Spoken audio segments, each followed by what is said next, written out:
الحمد لله رب العالمين والصلاة والسلام على سيد الأمين أما بعد فأعوذ بالله السميع العليم من الشيطان الرجيم بسم الله الرحمن الرحيم قل يا عبادي الذين أسرفوا على أنفسهم لا تقنطوا من رحمة الله إن الله يغفر الذنوب جميعا إنه هو الغفور الرحيم آمنت بالله صدق الله العظيم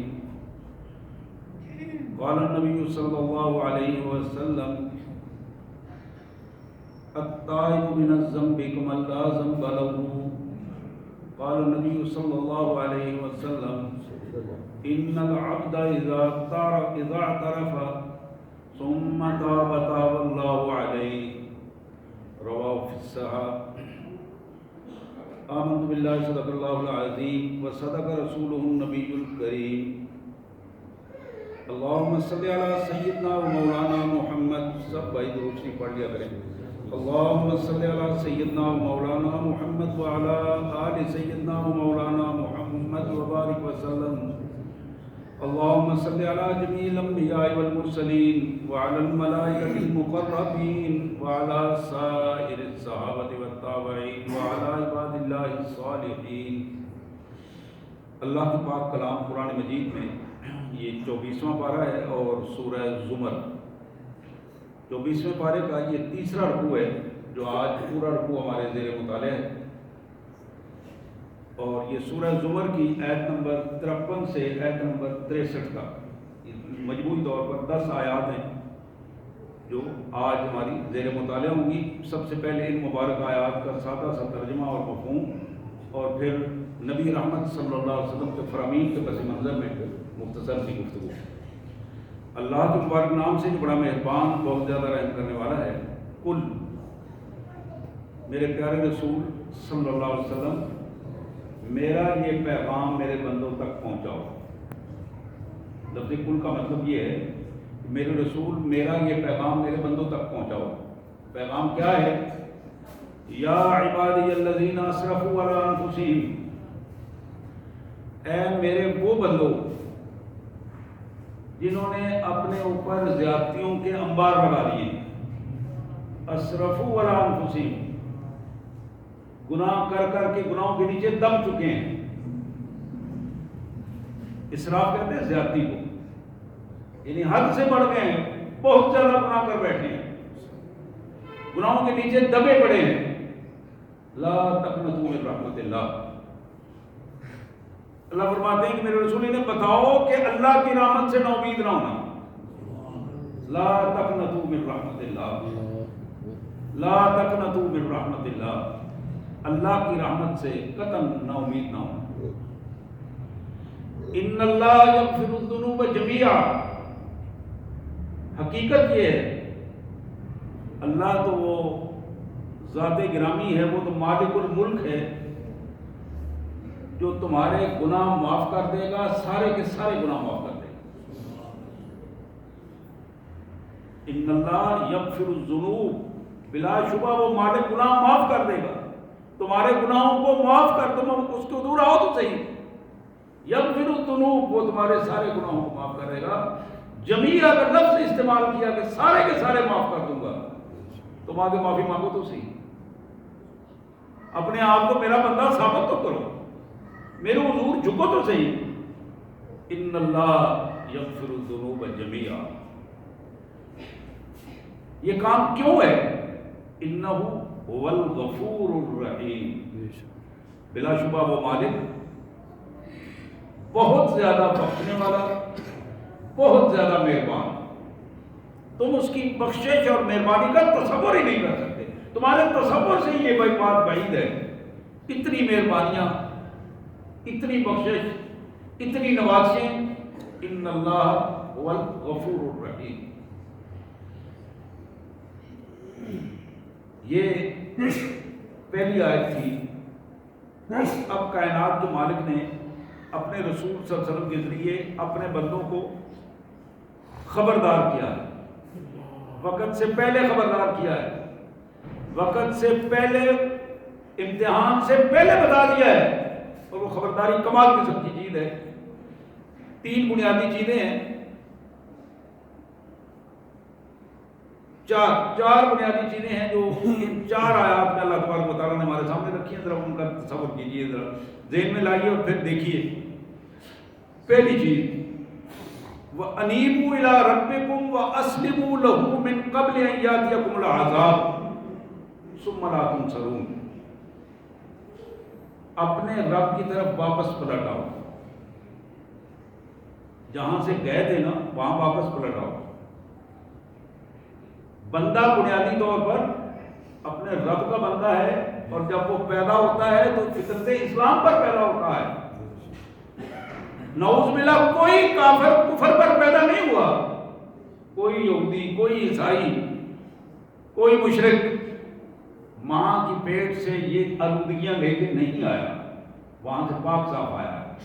اللہ نے اس کا ذہن، دل و دماغ پاک صاف کر کے بھیجا ہے۔ اللہ فرماتے ہیں وَأَنِيبُوا إِلَىٰ رَبِّكُمْ، اپنے رب کی طرف، پرور پالنے والے کی طرف واپس پلٹ آؤ۔ وَأَسْلِمُوا لَهُ، اور اپنے آپ کو اس کے حوالے کر دو، یعنی تمہاری اپنی کوئی خواہش نہ رہے، تم اپنے آپ کو اپنے اللہ کے حوالے کر دو، مکمل طور پر اس کے ہو جاؤ۔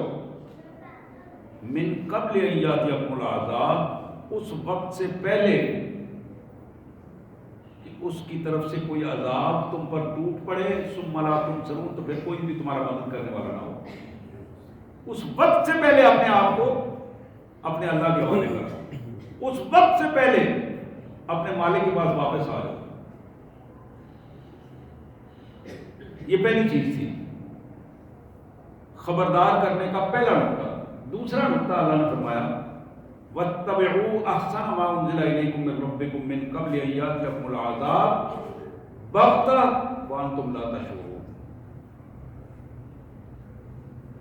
دوسرا پہلو یہ ہے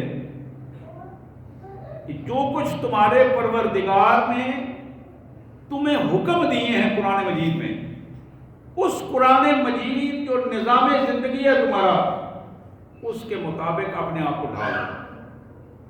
وَاتَّبِعُوا أَحْسَنَ مَا أُنزِلَ إِلَيْكُم مِّن رَّبِّكُم، اس سے بہتر دنیا میں کوئی بات نہیں ہے، اس سے بہتر کوئی قانون نہیں ہے، اس سے بہتر کوئی آئین نہیں ہے۔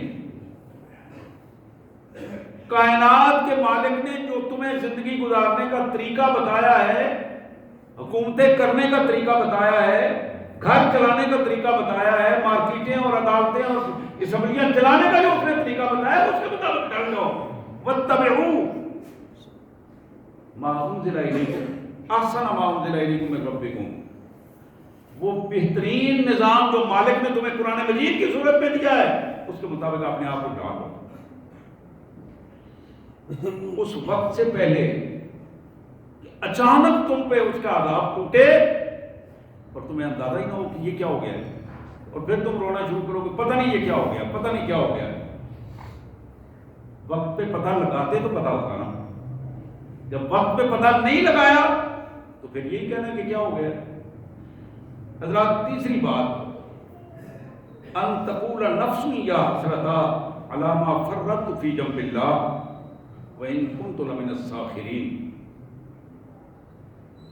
تیسری بات، اللہ نے اپنے رسول کے ذریعے جو ہمیں پہنچائی، خبردار کیا، اس وقت سے پہلے کہ تم حسرت سے، پریشانی سے، افسوس کرتے ہوئے یہ کہو کہ کاش کہ میں اللہ کی پارٹی کا ہو جاتا۔ یا حسرتا علامہ فرت فی جنب اللہ، جنب اللہ کیا ہے؟ اللہ کی پارٹی ہے۔ کاش کہ میں اللہ کی پارٹی کا ہو جاتا۔ دنیا میں رہتے ہوئے مجھے دین اچھا نہیں لگتا تھا، مجھے دنیا داری کے مفادات اچھے لگتے تھے۔ کاش کہ میں اللہ کی پارٹی کا بن جاتا، اللہ کے دین کی پارٹی کا سر جھنڈا اٹھاتا، اس کو سر بلند کرتا، اس کا دفاع کرتا۔ وَإِن كُنتُ لَمِنَ السَّاخِرِينَ، آج میں مذاق کا ذریعہ بھی نہ بنتا، کاش اس وقت میں ان کا مذاق بھی نہ اٹھاتا۔ حضرات چوتھی بات جس پہ اللہ تعالیٰ خبردار فرما رہے ہیں، او تقول لو ان اللہ ہدانی لکنت من المتقین، کاش اللہ کی طرف سے مجھے کوئی ہدایت مل جاتی تو میں بھی متقی ہو جاتا، تو آج میرے لیے مصیبت نہ بنتی۔ اللہ فرماتے ہیں یہ بات اس وقت تم کہو گے، آج تمہیں ہدایت تمہارے سامنے، آج اپنے آپ کو کام کرو۔ اور پھر آخری بات، او تقول حین تری العذاب لو ان لی کرۃ فاکون من المحسنین۔ یہ آخری بات جس پہ اللہ نے خبردار کیا کہ وہ وقت کہ تم عذاب کو اپنی آنکھوں سے دیکھ کر یہ کہو ایک دفعہ مجھے اور موقع مل جاتا تو میں بھی نیک لوگوں میں سے ہو جاتا۔ وہ موقع آج اویل کرو، اس وقت موقع نہیں ملے گا۔ اللہ نے اپنے نبی صلی اللہ علیہ وسلم کے ذریعے ہمیں یہ بات بتائی کہ آج وہ موقع ہے، آج اسے اویل کر دو۔ لیکن یہ ہاتھ تمہارا آخری سانس نکل گیا تو پھر موقع نہیں، پھر بات ختم ہو گئی۔ یہ پانچوں باتیں کہہ کے آخر میں اللہ فرماتے ہیں اس وقت ہم کہیں گے، اس وقت اس کی ان پانچوں میں سے کوئی بھی جو بات کہے گا نا اس کا جواب ہم کیا دیں گے؟ بلا قد جاءتک آیاتی فکذبت بها واستکبرت وکنت من الکافرین۔ تین چیزیں، تین جواب ہم دیں گے۔ اللہ فرماتے ہیں پہلی بات کیا ہے؟ قد جاءتک آیاتی، میرا نظام تمہارے سامنے رکھ دیا گیا تھا، تمہارے گھروں میں قرآن پڑھا تھا، تمہاری مسجدوں میں قرآن پڑھا تھا، وہ لوگ تمہارے سامنے تھے جن کے کردار کی لوگ گواہیاں دیتے تھے۔ قد جاءتک آیاتی، میرا نظام تمہارے سامنے آ گیا، میری آیات تمہارے سامنے آئی، میرا قرآن تمہارے سامنے آیا، تم نے کیا کیا؟ فکذبت، تم نے اسے جھٹلانے کی کوشش کیا۔ بھائی ان سے کیا بنتا ہے، یہ نظام لانے سے کیا بنتا ہے؟ فکذبت، تم نے اسے جھٹلایا، تم نے نعوذ باللہ اسے جھٹلا دیا۔ واستکبرت، اللہ کے دین اور اللہ کے نظام کے مقابلے میں تم نے اپنے آپ کو اور اپنی باتوں کو بڑا بنانے کی کوشش کی۔ واستکبرت، اپنے آپ کو بڑا بنانے کی کوشش کی اور اپنی خرافات کو تم نے اللہ کے مقابلے میں بڑا بنانے کی کوشش کی۔ وَكُنْتَ مِنَ الْكَافِرِينَ، جب یہ تمہاری حرکت تھی تو تم کافر ہو گئے۔ کافروں کے ساتھ ہمارا رویہ کافروں والا ہی ہوگا۔ استغفر اللہ العظیم۔ اب اس کا نتیجہ اللہ فرماتے ہیں کیا ہے؟ وَيَوْمَ الْقِيَامَةِ، قیامت کے دن، تَرَى الَّذِينَ كَذَبُوا عَلَى اللَّهِ وجوہہم مسودہ، تم اپنی آنکھوں سے دیکھو گے جن ظالموں نے اللہ کے دین کو جھٹلانے کی کوشش کی، اللہ کے نظام کو قبول نہیں کیا، قیامت کے دن ان کے چہرے سیاہ کالے ہو جائیں گے، لعنت پڑی ہوگی ان کے چہروں پر، دیکھنے کو دل نہیں کرے گا۔ وجوہہم مسودہ، ایسا کالی سیاہی جس کی طرف دیکھنے کو کراہت محسوس ہوتی ہے، دل نہ کرے دیکھنے۔ الیس فی جہنم مثوی للمتکبرین، کیا متکبروں کا، ان ظالموں کا جو اپنے آپ کو اللہ اور اللہ کے قانون سے بڑا بنا کے پیش کرتے ہیں، ان کا ٹھکانہ جہنم سے بھی کوئی اور نہیں، سب سے بدترین جگہ ان کے لیے جہنم ہے جس کا یہ سامنا کریں گے۔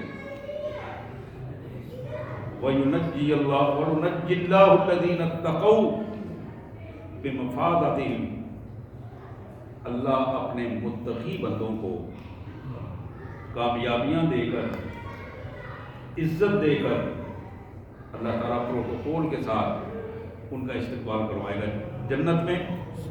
لا یمسہم السوء، کسی قسم کی کوئی تکلیف ان کو نہیں ہوگی۔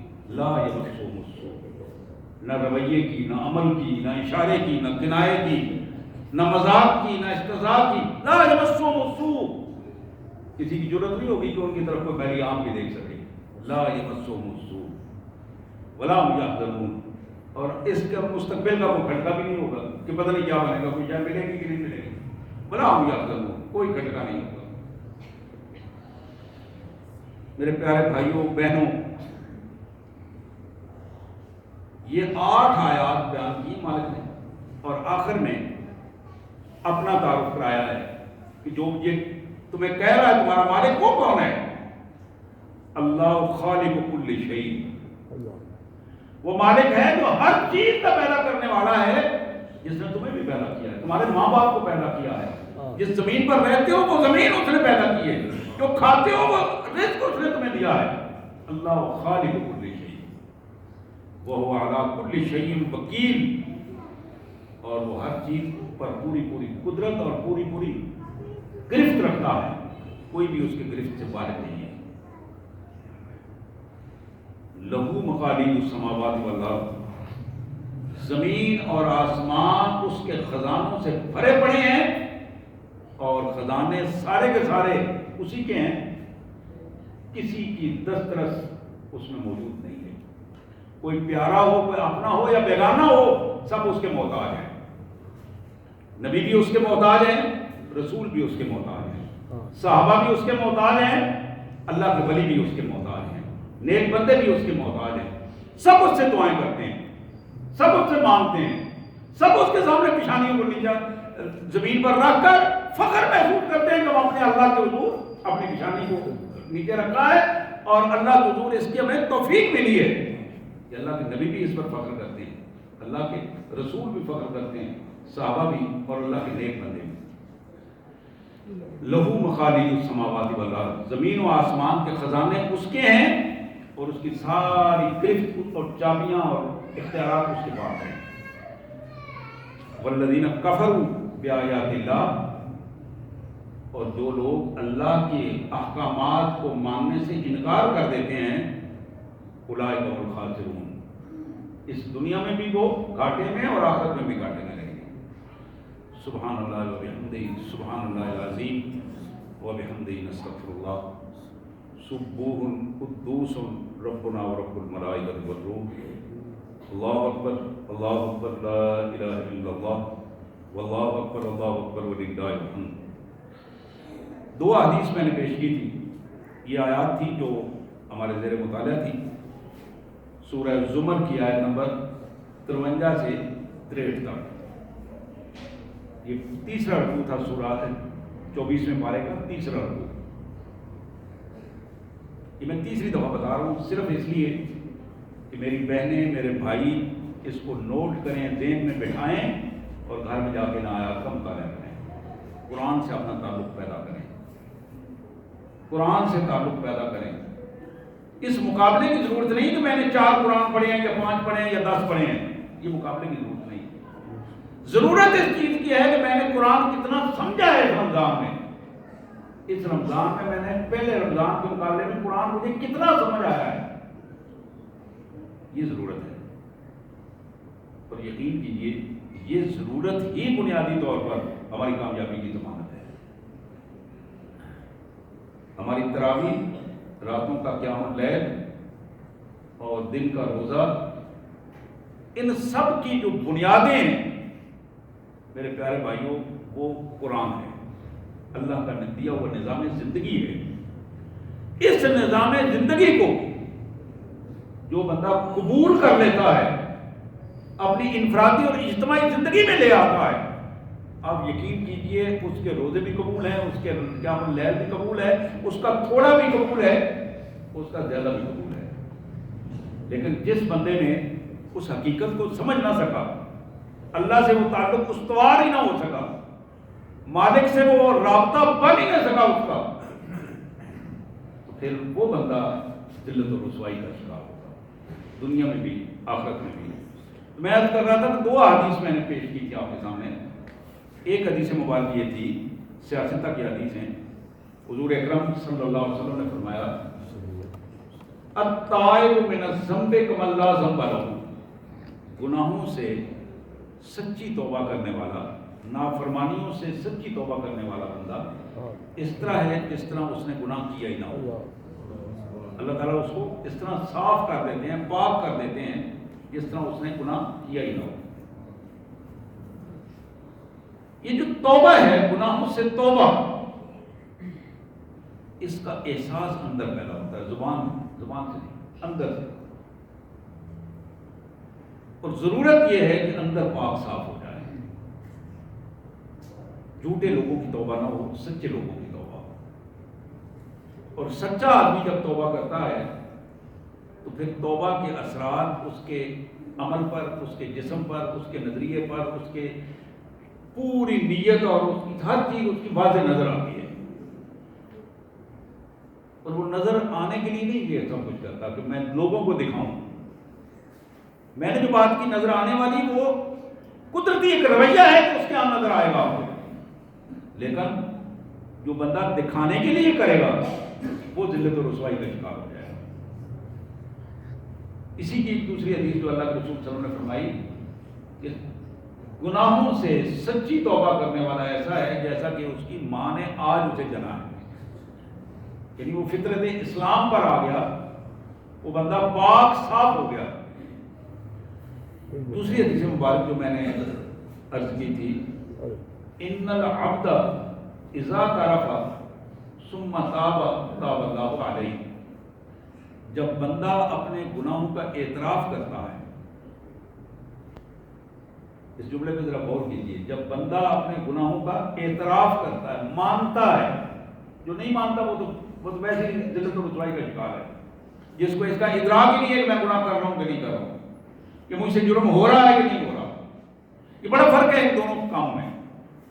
ایک چیز ہے کہ بندے سے گناہ ہوا ہے، غلطی سے ہو گیا. اللہ تعالیٰ ایسے بندے کی توبہ کو بڑا پسند کرتے ہیں، اسے انعامات سے نوازتے ہیں. جو غلطی سے گناہ کر بیٹھے پھر فوراً اللہ سے توبہ کر دے، یہ بندہ اللہ کا پسندیدہ آدمی ہے، پسندیدہ بندے ہو گئے. ایک بندہ گناہ اس سے ہو جائے، غلطی سے بھی ہوا، جان بوجھ کے بھی ہوا، زندگی میں کرتا رہا گناہ، لیکن احساس ہو گیا. اس احساس کے بعد اس نے اپنے آپ کو اپنے اللہ کے حضور ایک مجرم کی حیثیت سے پیش کر دیا. مجرم کی حیثیت سے اقراری مجرم ہے، یا اللہ یہ بھی ہوا، یہ بھی ہوا، یہ بھی ہوا. ایک ایک چیز کسی کو تو بتانے کی ضرورت نہیں ہے، بلکہ اللہ کے رسول صلی اللہ علیہ وسلم نے منع فرما دیا کہ اپنا کوئی عیب کسی کو مت بتاؤ. اپنے اللہ کے سامنے ضرور پیش کرو، لیکن کسی کے سامنے اپنے عیوب کو ڈسکس نہ کرو، اپنی غلطیوں کو ڈسکس نہ کرو. غلطیوں کی درستی کا طریقہ یہ ہے کہ اپنے اللہ کے حضور ان کو پیش کرو. تو وہاں اللہ کے رسول صلی اللہ علیہ وسلم نے فرمایا کہ یہ پہلو، ایک بندہ غلطی کرتا ہے، جان بوجھ کر بھی کی ہے اور غلطی سے بھی ہوئی ہے، بھولے سے بھی ہوئی ہے، لیکن توبہ سچی کر دی ہے، اللہ تعالیٰ اس کو بھی معاف فرما دے. یہ سورہ البقرہ کی آخری آیات ہے، ربنا لا تؤاخذنا ان نسینا او اخطانا. یہ کمال قسم کی آیت اللہ نے ہمیں دعا سکھائی ہے، کمال قسم کی دعا، میرے آقا صلی اللہ علیہ وسلم کو بڑی پسند کی ہے. ربنا لا تؤاخذنا، یا اللہ ہمیں ہماری گرفت نہ کرنا، پکڑنا نہیں ہمیں، معاف کر دینا ہمیں. کیا معاف کرنا؟ ان نسینا او اخطانا. ہم اگر بھول جائیں، غلطی بھول کے کریں یا جان بوجھ کر کریں، تیرے بندے ہیں، تیرے حضور ہاتھ جوڑ کر معافی مانگتے ہیں، ہمیں معاف کر دینا، ہماری گرفت نہ کرنا. تو میں عرض کر رہا تھا ان العبد اذا اعترف، جب بندہ اعتراف گناہ کر لے اپنے اللہ کو، ثم تاب، پھر ایک ایک گناہ کو اللہ کو پیش کر کے اس سے توبہ کرے، یا اللہ اس کی بھی معافی دے، یا اللہ میرے زبان سے یہ گناہ ہوا، میری نگاہوں سے یہ گناہ ہوا، میرے ہاتھوں سے یہ جرم ہوا، میرے پاؤں سے یہ جرم ہوا، میرے اعضاء و جوارح سے، میری شرمگاہ سے، میرے مالک ایک ایک چیز اپنے اللہ کی طرف رکھی، میرے مالک یہ سارے گناہ ہوئے، استغفر اللہ واتوب الیہ، آپ سے معافی مانگتا ہوں، آپ ہی معاف کرنے والے ہیں. جب یہ رویہ لے کے بندہ آتا ہے، اللہ فرماتے ہیں، اللہ کے رسول صلی اللہ علیہ وسلم فرماتے ہیں تاب اللہ علیہ، اللہ اس بندے کو اپنے خصوصی رابطے میں رکھ لیتے ہیں، خصوصی رابطے میں. تاب اللہ علیہ، اللہ خود اس کی طرف متوجہ ہوتے ہیں. جناب محمد کریم صلی اللہ علیہ وسلم کا یہ ارشاد گرامی ابن ماجہ میں جناب عبداللہ بن مسعود رضی اللہ تعالیٰ عنہ کے حوالے سے، آپ ذرا الفاظ حدیث مبارک کے ذرا ملاحظہ کیجیے. حضور نے فرمایا کہ ما من عبد مؤمن یخرج من عینہ دموع وان کان مثل راس الذباب من خشیت اللہ.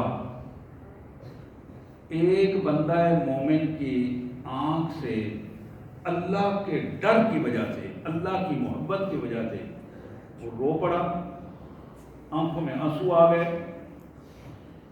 اس رونے کی وجہ سے آنسو اس کی آنکھوں سے ٹپک کر نیچے آ رہے ہیں اور وہ اپنے آنکھوں سے آنسوں کو صاف کر رہا ہے. ثم یصیب شیء من حر وجهه، اس گرم گرم آنسو اس کے آنکھوں سے نکل کر اس کے گالوں پہ پڑتے ہیں. الا حرم اللہ علی النار، وہ گرم آنسو جو اپنی آنکھ سے نکال کر اپنے گالوں تک وہ لے کے آتا ہے، اللہ اس کے بدلے میں جہنم کی آگ اس پر حرام کر دے گا. اس چہرے کو آگ نہیں چھوئے جو میرا اتنا قریب آ گیا ہے، میرا بندہ میرے حضور گناہوں کی معافی چاہ رہا ہے، اس کی پوزیشن یہ ہوگی. ایک دوسری حدیث جو میری اور آپ کی ماں سیدہ عائشہ صدیقہ سلام اللہ علیہا، اور بالخصوص میں بہنوں سے درخواست کروں گا کیونکہ یہ حضور صلی اللہ علیہ وسلم نے خصوصاً سیدہ عائشہ کو مخاطب کر کے یہ جملے کہے تھے. تو گھروں میں مائیں بہنیں بیٹیاں بیویاں اپنے گھر کے ماحول کو درست کرنے کے لیے اس حدیث کو بنیاد بنائیں. اللہ کے رسول صلی اللہ علیہ وسلم نے فرمایا ایاک و محقرات الذنوب، یا عائشہ چھوٹے چھوٹے وہ گناہ جن کو آپ لوگ معمولی سمجھتے ہو ان سے بچنے کی کوشش کرو.